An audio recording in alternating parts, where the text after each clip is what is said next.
pada hari ini yaitu baptisan sebagai tanda keselamatan. Oke, kita ulangi. Apa itu Bapak Ibu? Baptisan sebagai tanda keselamatan. Amin.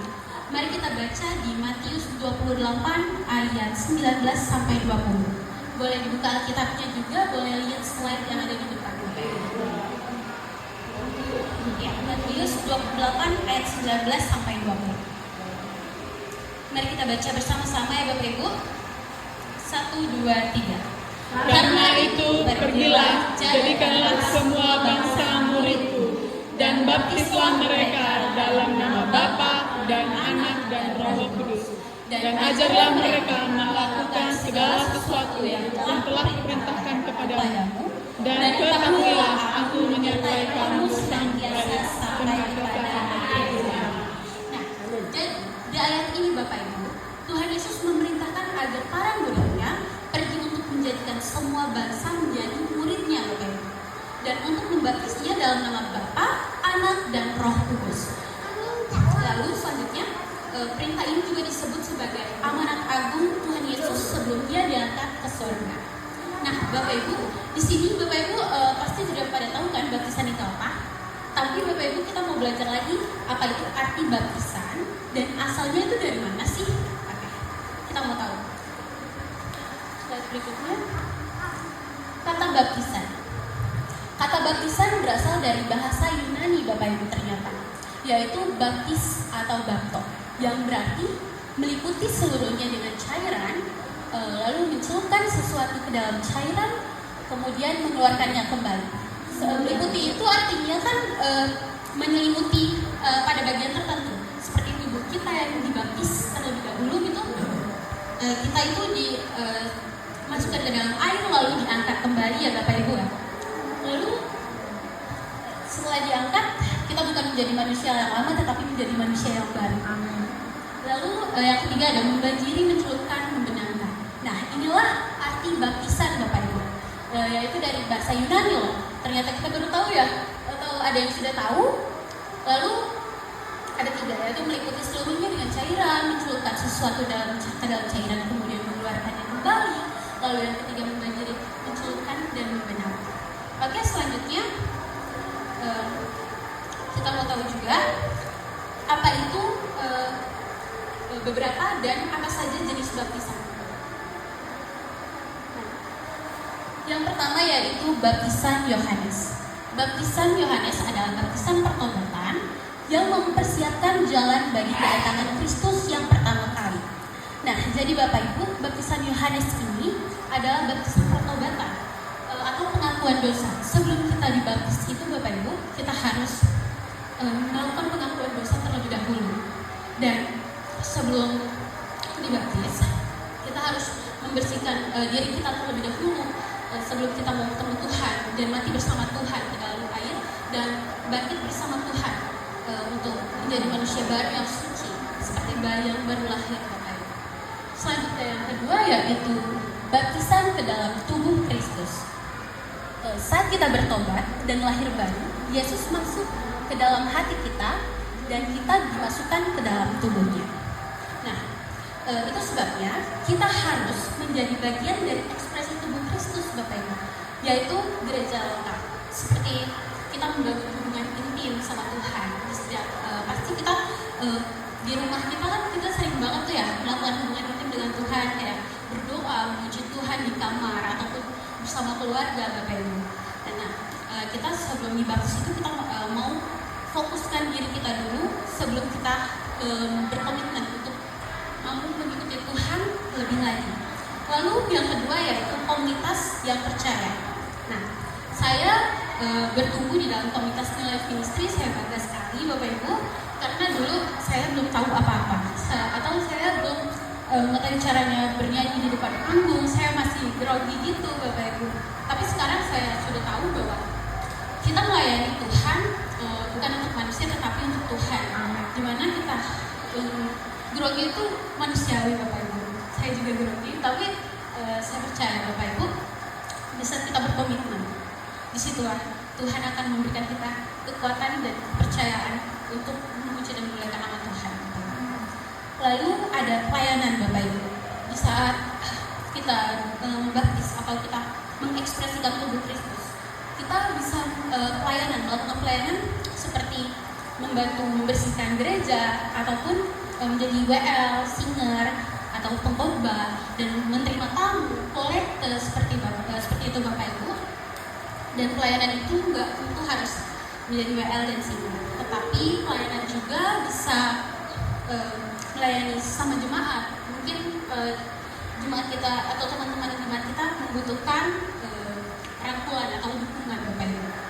Kita bisa memberikan senyuman, terus bantuan ataupun semacam motivasi yang tinggi untuk kita sama-sama bangkit bersama di dalam Tuhan. Selanjutnya ada kesaksian. Seperti yang tadi kita sudah lihat, kesaksian-kesaksian yang Bapak berikan ya, itu adalah motivasi bagi kita untuk menjalani kehidupan yang mungkin berat Bapak Ibu. Namun saat kita melihat motivasi dari Bapak Ibu yang di depan tadi, saya percaya kita semua pasti akan berpikir bahwa oh iya ya, teman kita juga kayak gini, berarti saya juga akan termotivasi supaya berpikir lebih positif lagi bersama Tuhan Bapak Ibu. Selanjutnya ada baptisan air. Baptisan air ini baptisan yang diperintahkan oleh Tuhan Yesus di dalam amanat agung dan dilaksanakan setelah Pentakosta. Seperti yang tadi kita baca pertama kali, itulah baptisan agung Bapak Ibu. Lalu baptisan Roh Kudus. Baptisan Roh Kudus dan api digenapi pada hari Pentakosta setelah kenaikan Tuhan Yesus ke surga. Nah, baptisan Roh Kudus dan api ini Bapak Ibu, yaitu pemberian Roh Kudus bagi orang percaya. Seperti Roh Kudus yang menyala-nyala dalam kehidupan kita Bapak Ibu. Seperti kalau misalkan kita terkena masalah atau musibah, itu kita tidak akan gampang goyah, tidak akan gampang jatuh, karena Tuhan sudah menitipkan Roh Kudus yang menyala-nyala dalam hidup kita, sehingga kita dapat kuat di dalam Tuhan Bapak Ibu. Amin. Selanjutnya, mengapa kita harus dibaptis? Ada yang tahu nggak mengapa kita harus dibaptis? Yang pertama adalah memenuhi kehendak Allah. Boleh kita baca di Matius 3 ayat 15.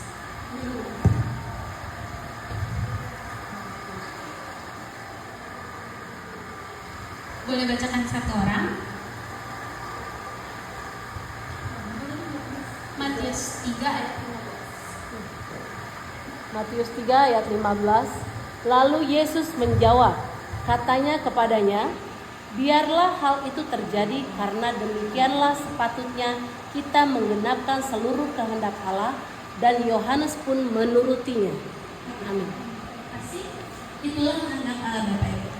Untuk kita harus dibaptis. Kenapa sih kita harus dibaptis? Ya karena kita mau memenuhi kehendak Allah Bapak Ibu. Yohanes pun sudah mau mengikuti kehendak Allah. Begitu juga dengan kita Bapak Ibu. Kita harus mengikuti dan memenuhi kehendak Allah. Amin Bapak Ibu. Selanjutnya ada mengikuti teladan Tuhan Yesus. Kita bisa baca di Matius 3 ayat 13. Boleh bantu dibaca? Maka datanglah Yesus dari Galilea dan Yordan kepada Yohanes untuk dibaptis olehnya. Tetapi Yohanes menjaga dia, katanya, akulah yang pernah dibaptis olehmu dan engkau yang datang kepadaku. Lalu Yesus menjawab, katanya kepadanya, biarlah hal itu terjadi karena demikianlah sepatutnya ia menggenapkan seluruh kehendak Allah. Dan Yohanes pun menurutinya. Sesudah dibaptis, Yesus segera keluar dari air dan pada waktu itu juga langit terbuka dan ia melihat Roh Allah seperti burung merpati turun di atasnya. Lalu terdengarlah suara dari sorga yang mengatakan, inilah anakku yang kukasihi, kepadanya lah aku berkenan. Amin. Terima kasih. Kita juga harus ikuti teladan Tuhan Yesus, karena Tuhan Yesus pun dari Galilea atau Sungai Yordan untuk dibaptiskan Bapak Ibu. Nah, kita sebagai murid dan anak yang ingin mengikuti perintah guru kita, kita harus mengikuti teladannya. Teladan Tuhan Yesus apa? Seperti dibaptis contohnya. Kita juga mau dibaptis Bapak Ibu untuk berkomitmen mengikuti hari lepas hari bersama Tuhan Bapak Ibu. Nah, begitu juga ada Yang ketiga, melakukan amanat agung Tuhan Yesus. Yang boleh tolong dibacakan di Matius 28 ayat 19. Matius 28 ayat 19. Karena itu pergilah, jadikanlah semua bangsa muridku dan baptisan mereka dalam nama Bapa dan Anak dan Roh Kudus. Itulah agung yang Tuhan Yesus berikan kepada kita Bapak Ibu untuk kita melakukannya, dan kita harus percaya bersama-sama untuk berkomitmen. Amin Bapak Ibu. Dan kita juga mau belajar Bapak Ibu makna dari baptisan air. Sebelumnya ada syarat-syaratnya. Mana? Boleh mundur? Oke. Salah satu syarat baptisan yaitu percaya dan bertobat. Nah, artinya kita menerima Kristus sebagai Tuhan dan Juru Selamat secara pribadi. Hal ini dilakukan dengan penuh kesadaran dan komitmen untuk menjadi murid Kristus. Nah, Bapak Ibu, saat kita percaya sama Tuhan dan saat kita berkomitmen untuk dibaptis, Bapak Ibu, kita mau percaya dan kita mau buka hati kita. Di situ akan ada pertobatan Bapak Ibu, pertobatan dari diri kita sendiri, sehingga kita mau bersama-sama berkomitmen untuk mengikuti baptisan itu Bapak Ibu. Dan Bapak Ibu, Tuhan Yesus sendiri yang bilang kalau misalkan kita mau dibaptis, kita harus bertobat terlebih dahulu dan percaya kepada Tuhan. Apa yang Tuhan inginkan itu semuanya kita harus ikuti, seperti berbuat baik pada orang, memberi, mengasihi musuhmu, dan itu adalah kasih Tuhan yang begitu sempurna bagi kita Bapak Ibu. Selanjutnya ada makna baptisan. Yang pertama yaitu tanda kematian manusia lama kita dan kebangkitan hidup yang baru bersama Kristus. Nah, contohnya itu jadi siapa yang ada di dalam Kristus, dia adalah ciptaan yang baru. Yang lama sudah berlalu dan yang baru sudah datang. Dulu saya sempat berpikir Bapak Ibu, pengalaman saya di 10 tahun yang lalu kurang lebih ya, saya berpikir bahwa baptisan itu hanya sekedar dicelupkan lalu diangkat. Dulu saya berpikir seperti itu ya. Banyak ya teman-teman ya? Iya, banyak yang berpikir seperti itu sih juga. Sama. Karena saya dulu belum mendalami. Sekarang saya sudah kuliah di Paradigma Baru dan saya tuh banget sudah tahu beberapa cara baptisan air atau makna baptisan air. Ternyata itu Bapak Ibu, maknanya itu luar biasa sekali Bapak Ibu. Maknanya itu saat kita dicelupkan ke dalam air, kita dibaringkan ke dalam air, itu bukan kita sendirian loh. Itu adalah Tuhan Yesus bersama-sama dengan kita, dan kita itu mengubur dosa-dosa kita yang lama. Dan mungkin kesalahan-kesalahan kita yang di masa lalu, semuanya itu kita kubur Bapak Ibu. Bersama Tuhan Yesus, matinya Tuhan Yesus Bapak Ibu. Lalu seperti kita sekolah Bapak Ibu, kan kita memiliki buku ya, memiliki buku yang banyak sekali coret-coretan. Kita ingin sekali Bapak Ibu, ada kerinduan ingin membeli buku baru yang masih mulus, yang masih bersih, tanpa dicoretan dan noda. Begitu juga dengan kita Bapak Ibu, kita mau dikuburkan dosa-dosa kita mau dikuburkan bersama dengan kematian Tuhan Yesus, lalu diangkat kembali. Kita pasti angkat, kita juga diangkat bersama Tuhan, kebangkitan Tuhan Yesus. Lalu kita menjadi bersih, suci kembali bersama Tuhan Yesus, seperti bayi yang baru lahir yang tidak ada noda dan celah. Dan banyak orang bertanya pasti kayak gini, saya bisa dong berbuat dosa lagi, kan bisa aja dibaptis lagi, terus dibangkitkan lagi, terus jadi bersih lagi. No, jangan kayak gitu Bapak Ibu. Itu adalah sama aja kita menyalibkan Yesus berkali-kali itu, ya, gitu kan? Lalu kita nggak mau hal itu terjadi, karena Bapak Ibu, sekali saja kita melihat penderitaan Tuhan Yesus di atas kayu salib itu udah berat banget Bapak Ibu.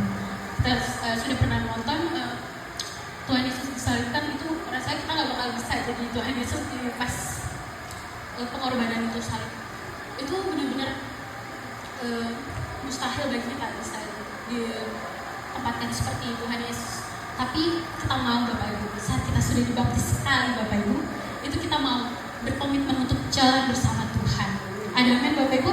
Berkomitmen bersama Tuhan untuk mengikuti aturan-aturan Tuhan, ajaran-ajaran Tuhan yang baik menurut Ya begitu Bapak Ibu. Selanjutnya Bapak Ibu, ada tanda ketaatan dan kelahiran baru kita di dalam Kristus. Nah, saat kita berkomitmen untuk dibaptis Bapak Ibu, kita akan taat dalam menjalani kehidupan di dalam Tuhan seperti yang tadi kita bicarakan. Kita akan taat untuk menjauhi larangannya, terus untuk mengikuti perintahnya. Itu kita akan berfokus pada tujuan di masa depan. Kita tidak mau lagi melihat ke belakang, karena dosa-dosa kita mungkin banyak sekali di belakang, tapi kita tidak mau melihat itu Bapak Ibu. Kita mau melihat bersama Tuhan di depan ada mahkota kehidupan Bapak Ibu.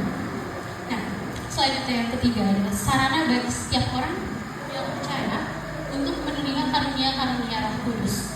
Nah, seperti apa sih Bapak Ibu itu? Seperti saat kita melayani dimanapun itu, contohnya saya melayani di Komunitas New Life Ministry, ada karunia suara yang Tuhan berikan kepada saya sehingga saya bisa menjadi singer dan WL. Itulah karunia-karunia Roh Kudus yang mungkin Tuhan bilang, kamu ayo maju untuk melayani saya, kamu bisa menjadi singer, WL, untuk menyatakan bahwa saya itu benar-benar ada, saya benar-benar Tuhan kamu gitu.